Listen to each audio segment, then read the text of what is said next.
जान चुके हैं। बुलेटिन के आगाज में जिक्र चीफ जस्टिस ऑफ पाकिस्तान के अहम खिताब का। चीफ जस्टिस गुलजार अहमद कहते हैं, कभी इदारों के दबाव में काम नहीं किया, किसी में जुर्रत नहीं कि उन्हें कोई फैसला लिखने को कहे।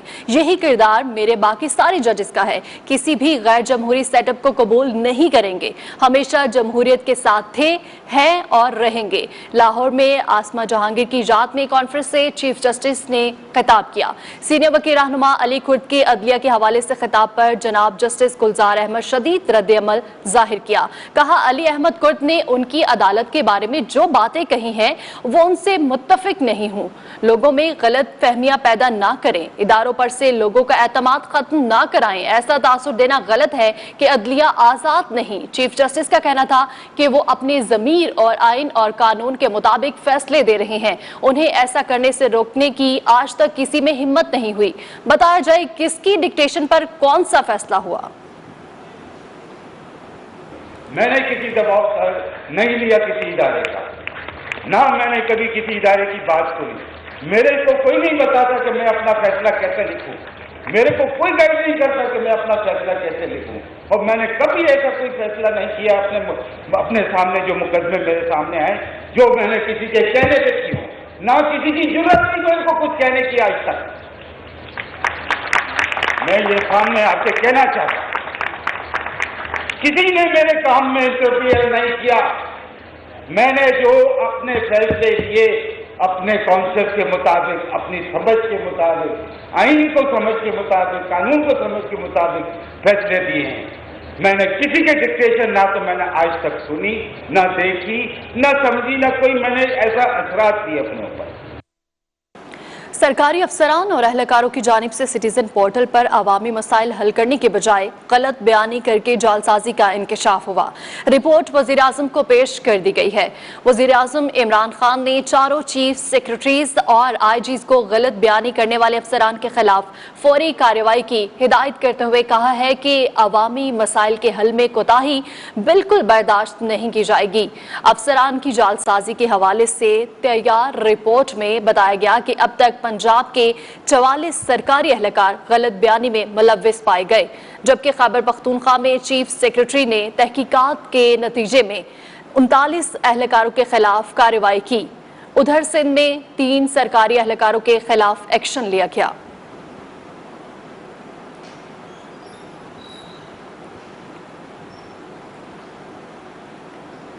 कराची का इलाका सदर बड़ी तबाही से बच गया। इमदादी टीमों ने पार्किंग प्लाजा के करीब पेट्रोल पंप में लगी आग पर जान पर खेलकर काबू पा लिया। पेट्रोल पंप में 24,000 लीटर पेट्रोल मौजूद था।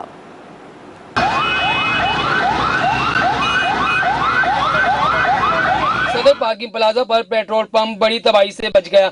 फायर ब्रिगेड और रेस्क्यू टीमों ने बर वक्त कार्रवाई करते हुए आग पर काबू पा लिया। पेट्रोल पंप पर खड़े टैंकर में लगी आग अचानक बेकाबू हुई तो हर तरफ अफरा तफरी मच गई। लोगों ने भागकर अपनी जानें बचाई। झुलस कर 4 अफराद जख्मी हुए। पंप मैनेजर के मुताबिक जैसे ही पाइप लगाया तो शोले भड़क उठे। जब देखती हुई आग के शोले तेजी से शिद्दत अख्तियार करने लगे तो अमदादी टीमों ने जान पर खेलकर आग को फैलने से रोका। फायर ब्रिगेड की 11 गाड़ियों की मदद से आग पर काबू पाया गया। ऑयल टैंकर में 24,000 लीटर पेट्रोल मौजूद था। फायर ऑफिसर ने आग लगने की वजूहात बताई। टैंकर के अंदर ही आग थी, इसी में पेट्रोल मौजूद है और टैंक के अंदर ये खाली कर रहे थे जिसमें स्पार्किंग हुई है और उससे आग लगी है। पेट्रोल पंप की वजह से सड़क पर भी आग के शोले दिखाई दिए। लोग खौफजदा। रेस्क्यू ऑपरेशन में रेंजर्स, पुलिस समेत दीगर इदारों ने हिस्सा लिया। इस दौरान इतराफ की गलियों को भी बंद कर दिया गया था। कैमरामैन आतिफ खान के साथ बदियुज़्ज़मा, न्यूज़ 1 कराची। कराची में एक और आग लगने का वाकया पेश आया। सर्द मौसम में सर से छत का साया छिन गया। कराची के गरीब घरानों पर क़यामत टूट पड़ी। लियाकताबाद 3 हट्टी के करीब आतिशबाजी से 80 झुग्गियां जलकर तबाह हो गईं। कराची में एक और आग ने गरीब खानदानों पर क़यामत ढा दी।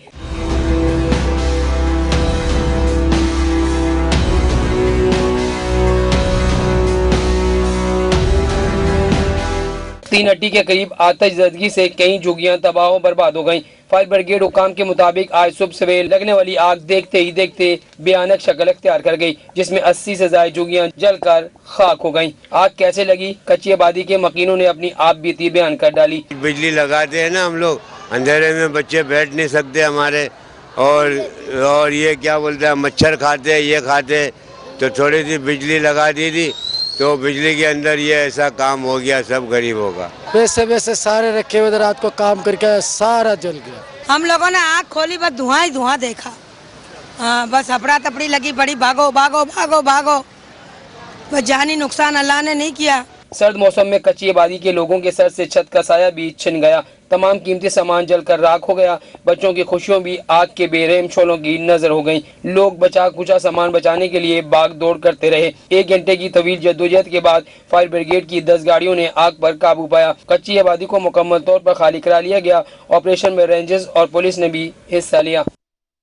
आपको बताएं, पेशावर में पीडीएम ने महंगाई के खिलाफ मार्च के लिए कमर कस ली है। हुकूमत के खिलाफ मार्च में शिरकत के लिए कारकुनों और कायदीन की आमद का सिलसिला जारी है।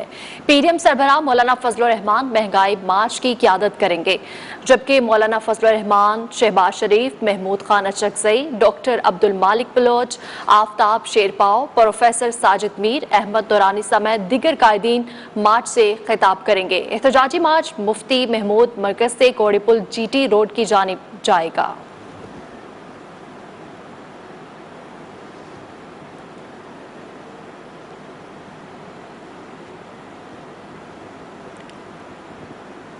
और यहाँ आपको बताएं, इस्लामाबाद के शहरियों ने आइंदा इंतखाबात में इलेक्ट्रॉनिक वोटिंग मशीन को खुशामदीद कहा है। शहरियों का कहना है कि इससे धांधली का खात्मा होगा, जबकि बाज़ ने इसे धांधली का नया तरीका करार दिया है। शहर इक़्तिदार से शहरियों की राय जानते हैं अहमद नवाज की इस रिपोर्ट में। के मुश्तरका इजलास में इलेक्ट्रॉनिक वोटिंग मशीन के बिल पास होने पर शहरी क्या कहते हैं, आइए जानते हैं उनकी जुबानी। बेहतरी आएगी, इससे यकीनन है कि जो रियल वोट हैं वही डलेंगे, जो आर्टिफिशियल वोट हैं उनसे जो होगी काफ़ी ज़्यादा छुटकारा हासिल होगा। इसमें धांधली शांधली ख़त्म हो जाएगी और ये जो बार बार पार्टियां दोनों आपस में रोती हैं, लड़ाई झगड़ा वगैरह होता रहता है, इनका कम से कम ये ख़त्म हो जाएगा। अरसा दराज से शुरू से जो सिस्टम चल रहा है, मेरे ख्याल से तो वो बेहतर है। सारी जगह पे इंटरनेट की अगर सहूलत ये पहले पहुंचा देते हैं तो electric voting machine is the best thing, ताकि धांधली कब तक होती रहेगी। जब भी इलेक्शन होता है धांधली धांधली धांधली धांधली, आखिर कहीं एंड तो होएगी।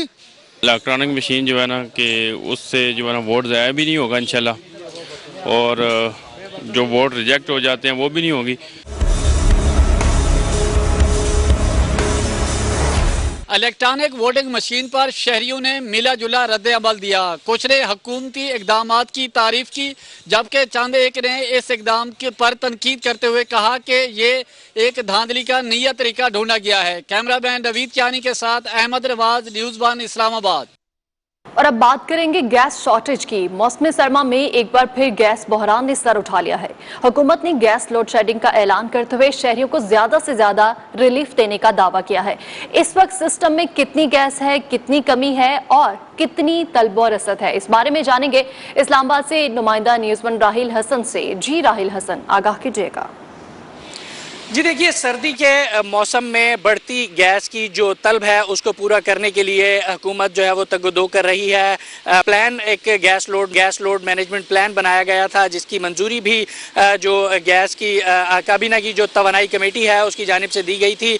इस वक्त जो सिस्टम के अंदर शॉर्टफॉल है गैस का वो तकरीबन 40 से 50 करोड़ क्यूबिक फीट के करीब है, और जो तलब सर्दी के पीक आवर्स में, पीक महीनों के अंदर जो होती है उसमें तकरीबन 2 अरब क्यूबिक फीट तक का जो शॉर्टफॉल है वो रहता है, क्योंकि 6 अरब क्यूबिक फीट तक गैस की तलब होती है और 4 अरब क्यूबिक फीट तक गैस की जो है वो सप्लाई होती है। इसको पूरा करने के लिए गैस लोड मैनेजमेंट प्लान बनाया गया है, जिसमें जो तजावीज़ थी वो ये थी कि जो जनरल इंडस्ट्री है उसको तकरीबन 2 महीने तक गैस की फराहमी जो है वो बंद कर दी जाएगी, और घरेलू सार्फिन को और जो एक्सपोर्ट बेस्ड इंडस्ट्री है उसको जो बिला तातुल गैस जो है वो सर्दियों में फराहम की जाएगी, जिसकी मंजूरी भी हो चुकी है। लेकिन अगर जो जनरल इंडस्ट्री को भी गैस अगर हुकूमत फराहम करती है तो तकरीबन 100 अरब रुपए के करीब जो है वो। राहिल हसन, बहुत शुक्रिया, आपने हमें तमाम तर तफसीलात के हवाले से आगाह किया।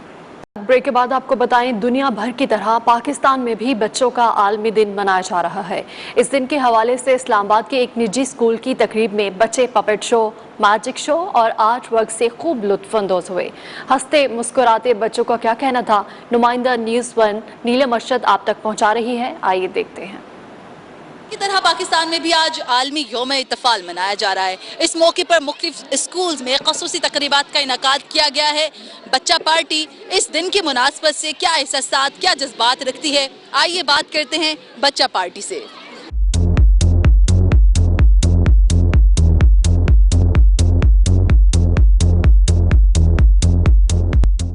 I wish that I will have a great time and I am having very fun over here till now.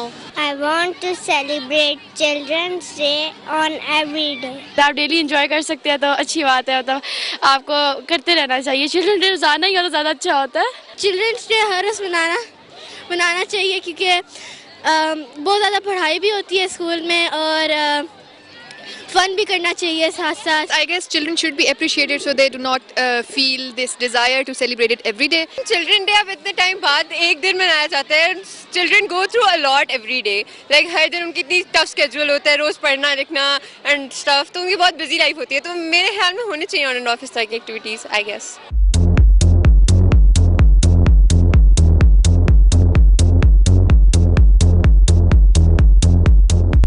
साल का सिर्फ एक दिन बच्चों के लिए मखसूस कर देना बच्चों ने नाइंसाफी करार दे दिया। बच्चों का कहना है कि रोजाना ही निसाबी से लेकर गैर निसाबी सरगर्मियों तक काफी टफ होता है, लिहाजा हर दिन चिल्ड्रन डे के तौर पर मनाया जाना चाहिए।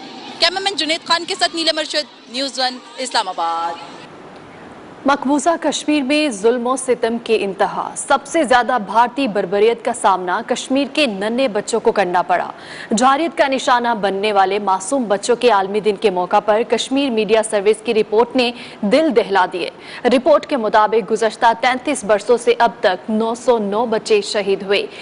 8000 के करीब बच्चों के सरों से बाप का साया छिन गया। इंसानियत सोच मुजालिम पर इंसानी हुकूक के ठेकेदारों की मुजरिमाना खामोशी ने सवालात उठा दिए।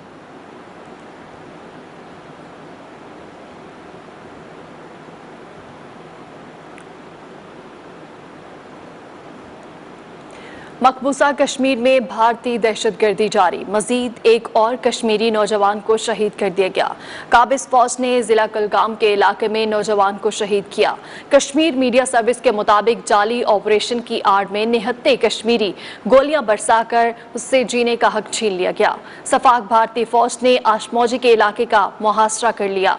जगह जगह कड़े पहरे, इलाके में ऑपरेशन जारी। घर घर तलाशी के नाम पर चादर और चार दीवारी का तकद्दुस पामाल किया जा रहा है। इंटरनेट और फोन सर्विस भी बंद कर दी गई है। भारतीय कांग्रेस पंजाब के सदर नवजोत सिंह सिद्धू अमन का पैगाम लिए पाकिस्तान पहुंच गए। मखसूस अंदाज में शेर पढ़ा, गुरुद्वारे पर हाजिरी दी।